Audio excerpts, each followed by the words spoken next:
Au cours de la vie d'une galaxie, les étoiles naissent à partir des restes d'anciennes étoiles qui ont explosé. Dans ce premier programme, nous parlerons de la naissance des étoiles.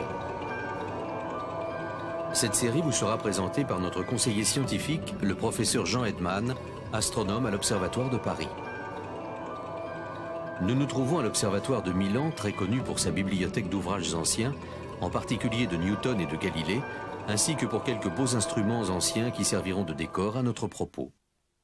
Les étoiles, malheureusement, ne brillent pas éternellement.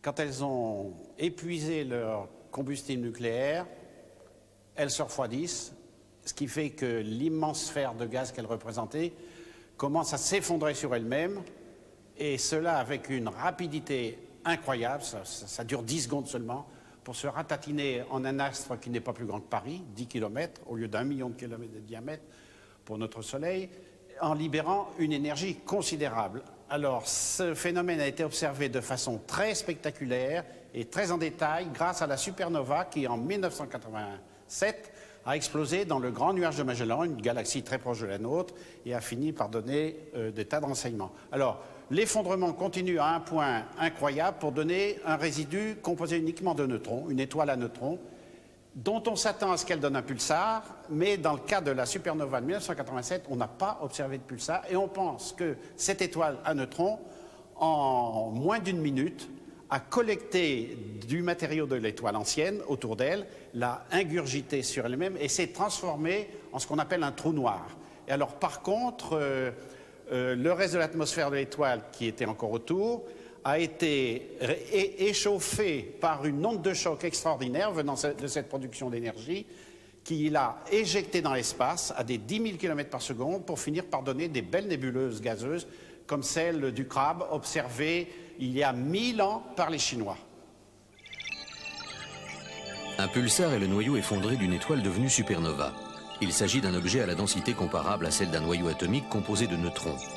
Voilà pourquoi on parle aussi d'étoile à neutrons. Dans le champ magnétique intense créé dans ces astres, les neutrons qui s'y déplacent à des vitesses très élevées engendrent des émissions radiodirectionnelles à partir des pôles nord et sud. L'axe magnétique ne coïncidant pas avec l'axe de rotation, ces émissions ne sont visibles depuis la Terre que par intermittence, tout comme la lumière d'un phare. Au plus profond de la nébuleuse du Crabe, ce qui reste de la supernova observée par les Chinois, les Coréens et les Indiens d'Amérique en 1054, il y a une source pulsante de radiation, l'étoile à neutrons. Parmi les gaz de la nébuleuse, on trouve du carbone, de l'oxygène et du fer. Comment se sont formés ces éléments lourds? La supernova 1987A peut nous fournir des réponses. Située dans le Grand Nuage de Magellan, cette étoile géante a 11 millions d'années et elle est 20 fois plus grande que le Soleil. Son brasier thermonucléaire central transforme l'hydrogène en hélium.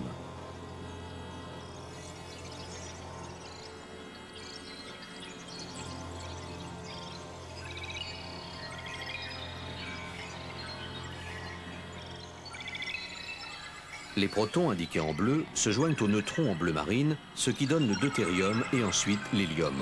C'est cette énorme quantité d'énergie dégagée par les fusions nucléaires qui permettent aux étoiles de briller de tout leur feu. Quand l'hydrogène nécessaire à l'alimentation du processus est épuisé, le noyau de l'étoile se contracte et sa température atteint 170 millions de degrés.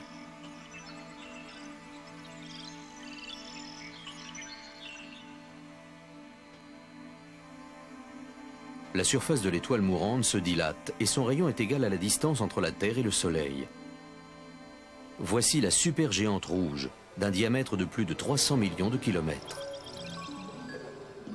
À ces niveaux de pression et de température, l'hélium du noyau commence à fusionner en noyaux de carbone et d'oxygène.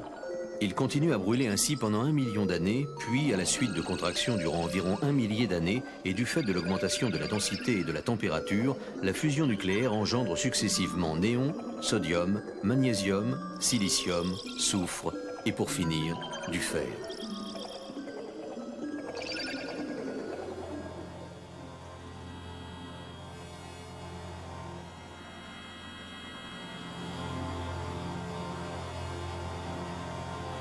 L'intérieur de la supergéante n'arrête jamais de se transformer. À l'extérieur, l'étoile est entourée d'hydrogène, alors qu'à l'intérieur, les différents produits de la fusion nucléaire s'accumulent. Les plus lourds vont vers le centre. Le noyau de fer commence à se contracter. Le noyau devient de plus en plus dense. La température dépasse 5 milliards de degrés et le fer n'est plus en mesure d'amorcer de nouvelles fusions. À l'intérieur, il n'y a plus de source d'énergie susceptible de s'opposer à la force de gravité et donc en l'espace de quelques dixièmes de seconde, le noyau de l'étoile implose en s'effondrant sur lui-même à 70 000 km à la seconde. La pression est énorme, ce qui pousse les électrons à se lier aux protons pour former une solide masse de neutrons, la future étoile à neutrons d'une densité d'1 milliard de tonnes par centimètre cube.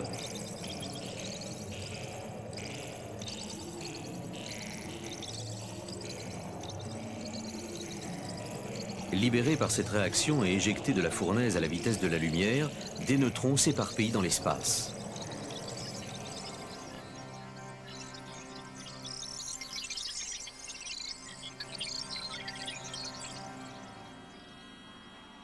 Au terme de son effondrement, le noyau rebondit en provoquant une onde de choc très énergique en direction de la surface de l'étoile agonisante. Cette onde va projeter toutes les couches supérieures dans l'espace. L'étoile est sur le point de devenir une supernova.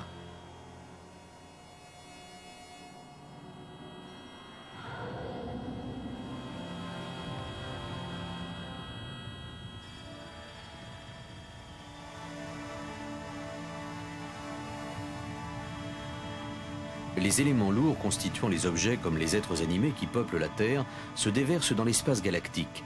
Le carbone, essentiel pour notre corps, le fer qui coule dans notre sang, les métaux indispensables pour forger les outils caractéristiques de nos civilisations.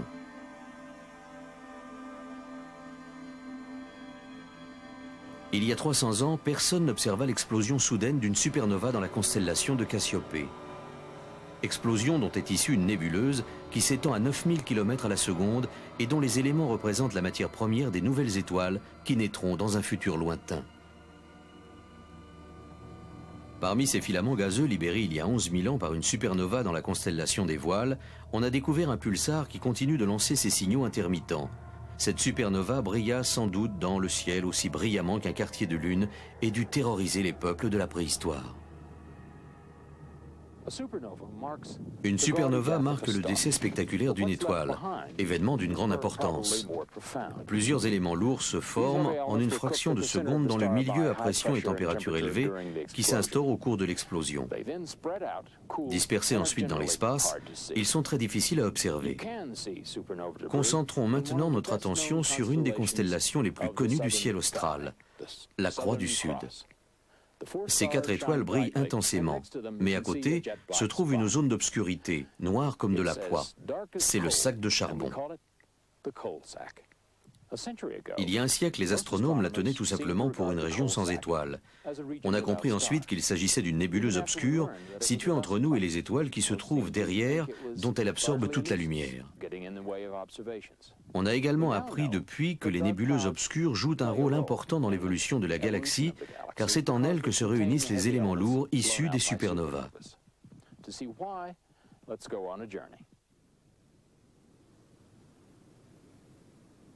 À l'observatoire de Las Campanas au Chili, on a installé une caméra à haute définition d'une très grande sensibilité sur un télescope réflecteur de 2,5 mètres de diamètre.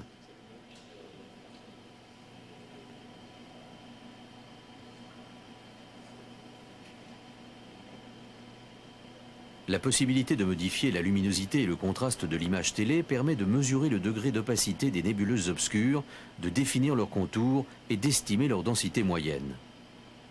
Par ailleurs, on peut exploiter bien d'autres petits trucs électroniques.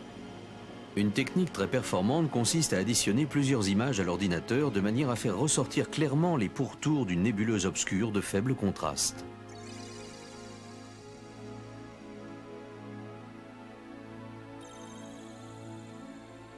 On peut aussi soustraire la lumière des étoiles qui resplendissent sur le fond de la nébuleuse, qu'il est ainsi possible d'observer dans les détails. Celle qui est en train d'émerger est une des nébuleuses obscures les plus célèbres du ciel, bien que très difficile à cerner. Elle se trouve dans Orion. Sa forme caractéristique a suggéré son nom de nébuleuse de la tête de cheval.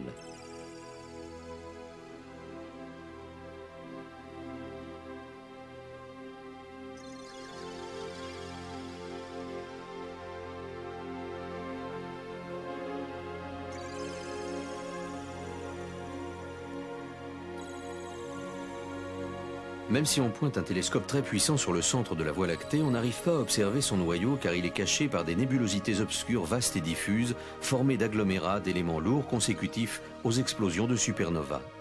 Ce ne sont pas des nuages compacts. Leur densité est 1 milliard de fois inférieure à celle de l'atmosphère terrestre. Mais ils sont extrêmement opaques aux radiations optiques. Les astronomes sont-ils en mesure d'observer au-delà de ce voile qui occulte d'intéressants panoramas cosmiques ?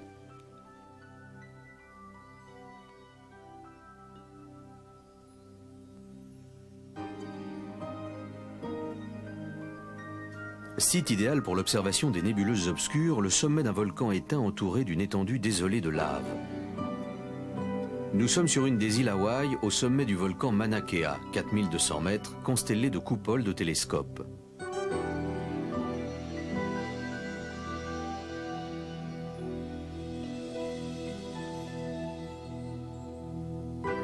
C'est le grand observatoire optique le plus haut du monde. L'atmosphère y est très sèche, les nuages sont situés plus bas et l'humidité résiduelle est négligeable.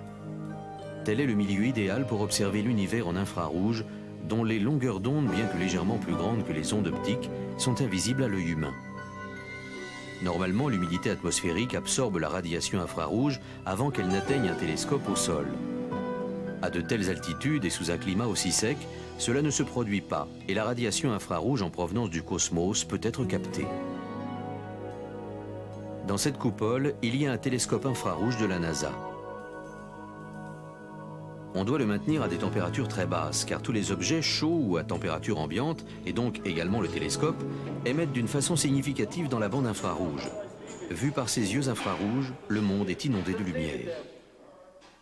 Si on veut observer des astres avec du rayonnement infrarouge, on est confronté à deux problèmes. Premièrement, il faut refroidir énormément le tube du télescope.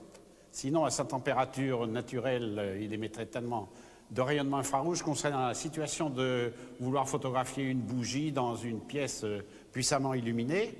Deuxièmement, il faut sortir de l'atmosphère terrestre, parce que l'atmosphère terrestre émet énormément d'infrarouge. Donc on est amené à construire un satellite avec une réserve d'azote liquide pour le refroidissement. Alors cette réserve, bon, elle s'évapore, elle s'use, et si on peut réussir à tenir 1 an, 2 ans, c'est déjà une prouesse. Alors le meilleur satellite qu'on ait eu pour l'infrarouge, c'est celui qui a été lancé en 83, IRAS, qui a donné des vues de notre Voie lactée faramineuses, nouvelles, où on voit tous ces petits flocons qui en fait sont des nuages moléculaires géants.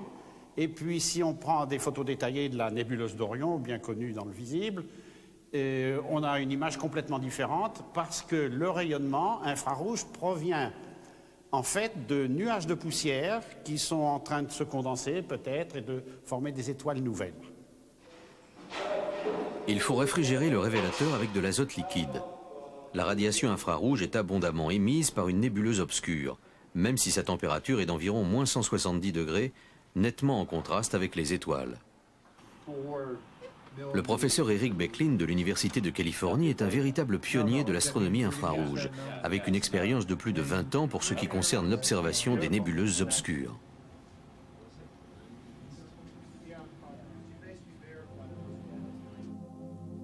Un vaste spectre de radiations électromagnétiques passe de l'espace dans l'atmosphère terrestre.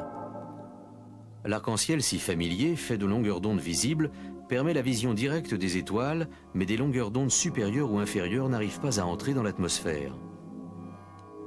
On ne peut donc recueillir les informations qu'elles véhiculent qu'à l'aide de révélateurs installés à bord de satellites artificiels ou bien en haute montagne où l'air est suffisamment sec pour permettre le passage des ondes jusqu'au télescope.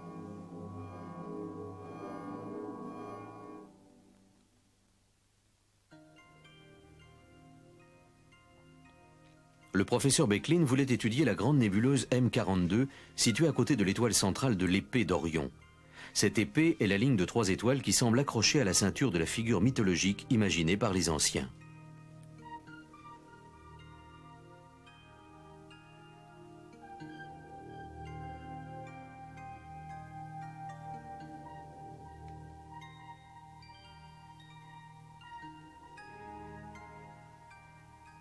Quatre jeunes étoiles très lumineuses, dites du trapèze, illuminent les nébulosités importantes placées derrière elles. Böcklin pensait scruter les profondeurs de cette nébuleuse en utilisant son émission infrarouge. En lumière visible, la surface située au-dessus et à droite des étoiles du trapèze semble vide. En réalité, elle est occupée par un grand nuage moléculaire, Orion A. Mais le télescope infrarouge allait nous montrer une chose extraordinaire à l'intérieur.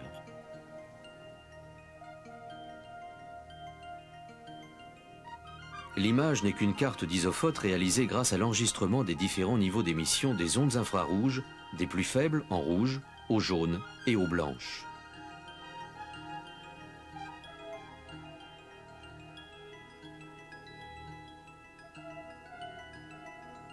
Les radiations infrarouges intenses en provenance de la zone blanche indiquent une concentration de gaz et de poussière, peut-être la première image d'une proto-étoile, à savoir une étoile en cours de formation.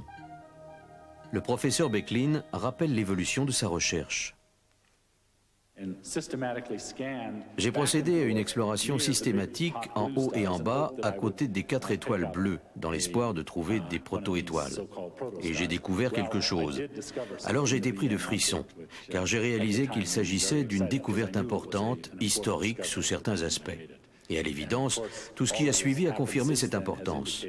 Nous ne savons pas qu'il s'agit vraiment d'une proto-étoile, mais c'est incontestablement un des premiers objets découverts dans une région où de nouvelles étoiles sont en cours de formation, où il y a les étoiles les plus jeunes.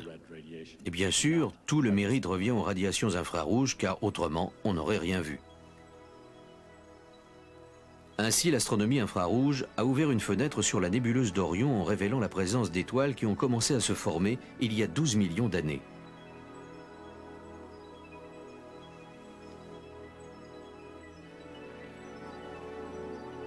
On découvrit un nombre d'étoiles jeunes 5 fois supérieur à celui que l'on connaissait auparavant, avec parmi elles des étoiles issues des cendres d'autres étoiles, des fumées des feux cosmiques, des astres ayant explosé comme des supernovas.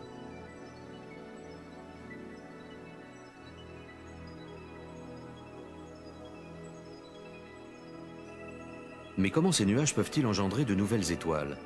Selon une théorie, quand 2 nuages se heurtent, un nuage plus dense se forme lentement.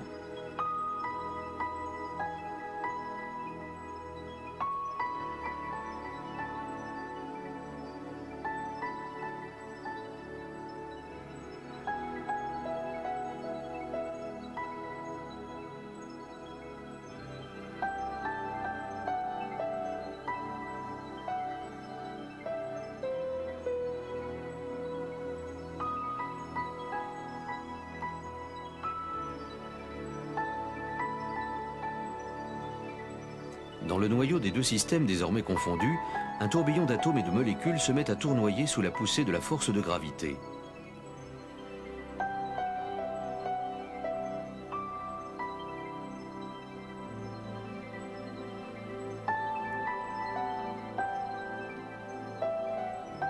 La matière commence à se condenser.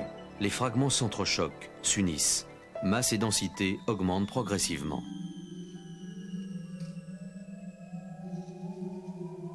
Le processus, sans à-coups, nécessite des milliers d'années. On pense qu'à un certain moment, la proto-étoile condensée émet un jet de matière, une sorte de vent stellaire, qui bloque la croissance ultérieure en surface et favorise la formation d'un disque en rotation autour de l'étoile. C'est très probablement de cela que naîtront les planètes.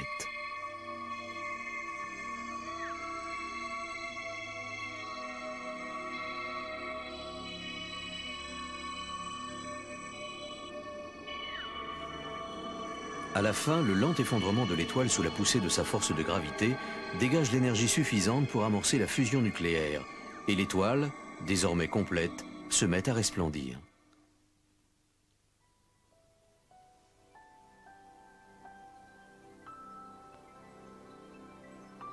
C'est donc au sein des ténèbres des nébuleuses obscures que la lumière de l'univers continue à se renouveler.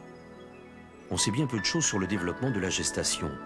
Il s'agit principalement des déductions logiques de plusieurs spécialistes. Toutefois, les techniques récentes fournissent toujours plus de détails. À l'intérieur de ces nébuleuses moléculaires, il règne une activité chimique considérable. Les éléments forgés dans les étoiles n'arrêtent pas de se composer et de se décomposer.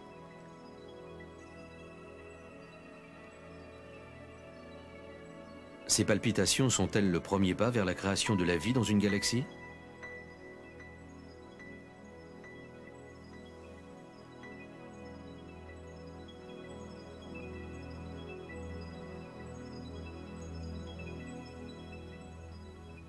Voici le déploiement des radiotélescopes de l'Observatoire national du Japon. L'observatoire radioastronomique Nobeyama de Minami-no-ki-Mura est célèbre pour ses observations des nébuleuses obscures par les ondes radio. Reliées par ordinateur, de nombreuses antennes paraboliques travaillent conjointement et la définition de l'instrument équivaut à celle d'une antenne unique qui aurait les dimensions de tout l'ensemble. Toutefois, même l'antenne de 45 mètres de diamètre ne parvient pas à voir les sources aussi distinctement qu'un télescope optique. En ce qui concerne la définition angulaire, les ondes radio sont nettement défavorisées. Les faibles signaux radio à longueur d'onde différentes sont véhiculés vers un corrélateur et enregistrés ensuite. On utilise les techniques les plus récentes pour créer une image d'un type nouveau. Grâce aux télescopes fonctionnant en ondes infrarouges, on a pu avoir accès à des nouvelles classes de phénomènes astrophysiques de premier intérêt. Par exemple, le centre de notre galaxie est absolument invisible à cause de toutes les poussières interstellaires qui se trouvent sur le long trajet de nous à ce centre.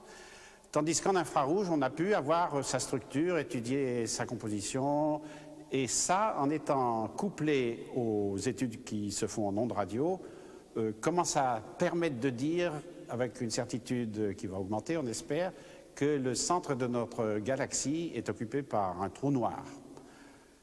C'est quand même quelque chose d'assez extraordinaire. Aussi, ce qu'on appelle les nuages obscurs bien délimités de poussière, qui nous cachent la lumière des étoiles derrière, évidemment, plus celle qui provient de leur centre, ont pu être étudiés jusque dans leur milieu, leur cœur, et là on s'aperçoit qu'à l'intérieur de cette espèce de cocon de poussière sont en train de se former des étoiles nouvelles. Il y a des gaz qui se condensent, et autour de ces étoiles nouvelles, on voit apparaître des jets dus à des formations de disques, dont on pense que certains de ces disques, d'ailleurs, pourraient donner naissance par la suite à des systèmes de planètes comme notre propre système solaire. Alors ça, c'est puissamment intéressant pour la question de l'origine des planètes dans notre galaxie.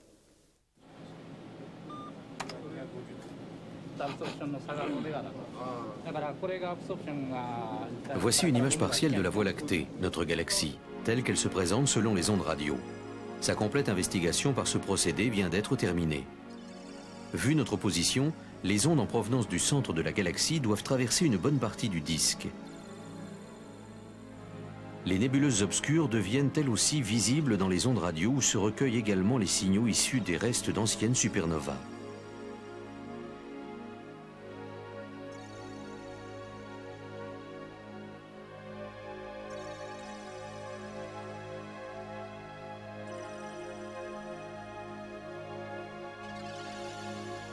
L'analyse des ondes radio permet enfin d'identifier plusieurs types de molécules à l'intérieur de la nébuleuse. Écoutons le professeur Nobuo Kaifu. Observées dans les ondes radio, les nébuleuses obscures deviennent des sources brillantes. En outre, elles sont parcourues par différents mouvements. En rotation, les molécules produisent des ondes radio avec un spectre caractéristique. Les observations au radiotélescope permettent d'obtenir une image claire de la structure et de la composition d'une nébuleuse obscure et une représentation ponctuelle de sa dynamique interne.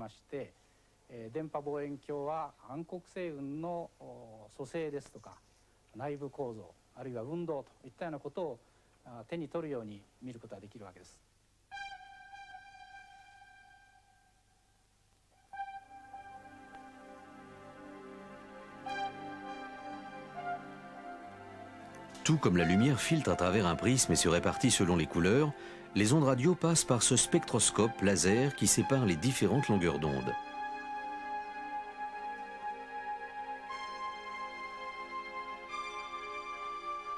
Chaque molécule différente, incluse dans une nébuleuse obscure, émet des longueurs d'onde radio particulières, qui deviennent sa carte d'identité.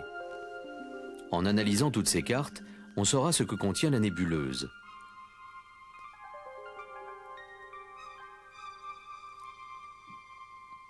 Les différents signaux sont séparés par le spectroscope en fonction de leur longueur d'onde.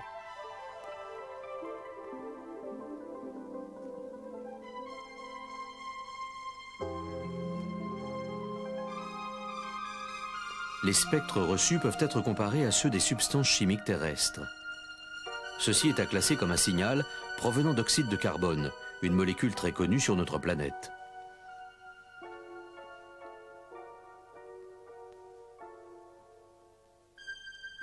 Mais ce signal n'a pas d'équivalent terrestre. Il s'agit d'une molécule nouvelle avec 6 atomes de carbone reliés en ligne droite.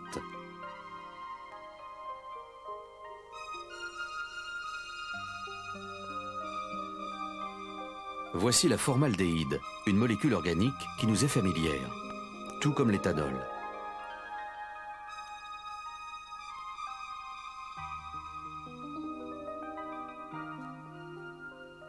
Jusqu'ici, environ 90 molécules organiques complexes ont manifesté leur présence dans les ondes radio. Le fait que plusieurs soient étroitement liées au processus vital est significatif, et il semble qu'un grand nombre en soit produit en masse dans les plis les plus écartés des nébuleuses obscures.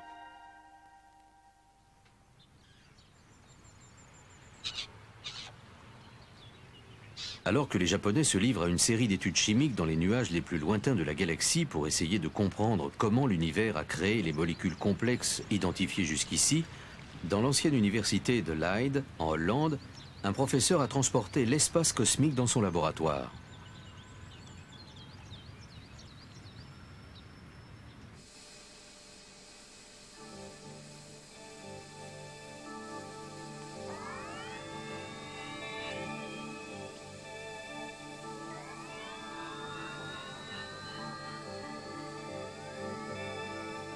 Les gaz, l'oxyde de carbone, l'azote et l'hydrogène, découverts dans les nébuleuses obscures, sont introduits dans le vide de cette enceinte. Le mélange est ensuite irradié à la lumière ultraviolette, celle que produisent les étoiles. À l'issue de cette expérience, des molécules organiques complexes se forment. Selon le professeur Greenberg, du laboratoire Huygens, cela constitue un indice clair sur les origines de la vie dans l'univers. Of the atoms and isotopes coming from supernovae.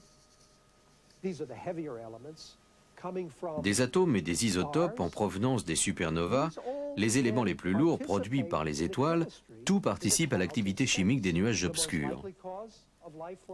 La cause la plus probable de la formation de la vie sur la Terre est l'apport de molécules venues de l'espace grâce aux comètes, lesquelles avaient sans doute déjà élaboré les molécules de la vie au cœur de l'espace interstellaire, ce réservoir incroyable de matière organique.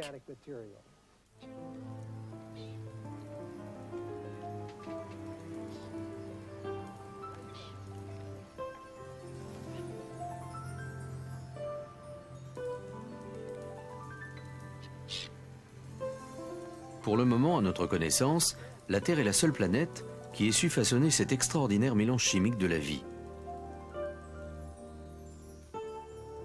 Après 3,5 millions d'années d'évolution, l'homme est tout à fait en droit de se demander quelle est la force motrice de la vie proprement dite. Les substances de notre corps sont nées dans le cœur des étoiles. Et donc l'étincelle de la vie a-t-elle également été allumée au sein des nuages obscurs de l'univers ?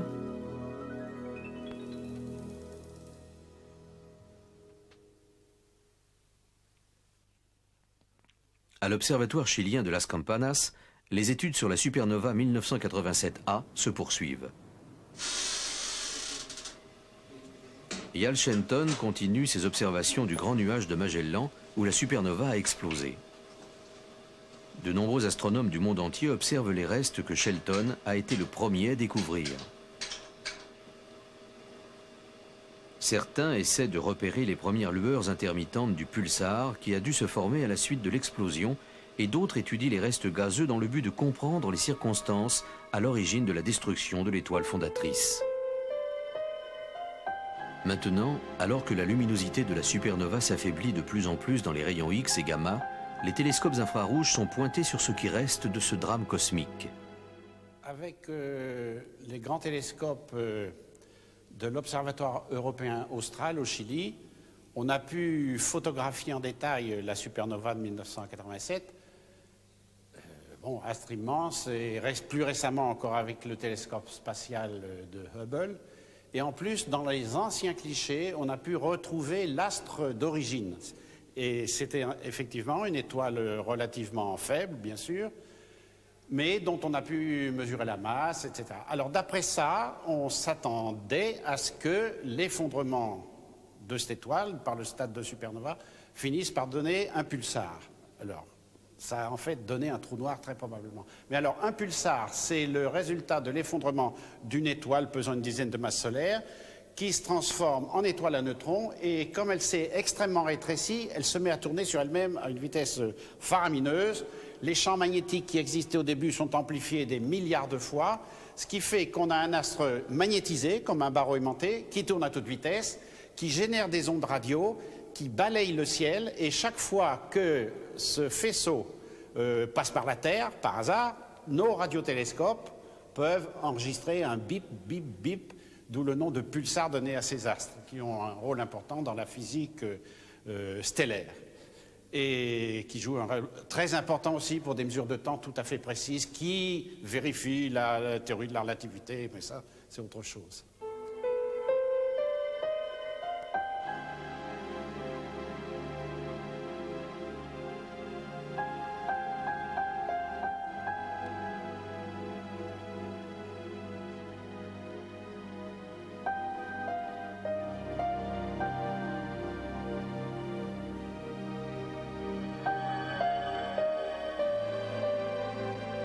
Les dernières observations de la nébulosité gazeuse en expansion ont démontré directement pour la première fois qu'au cours de l'explosion d'une étoile, ces éléments lourds sont produits et dispersés dans l'espace.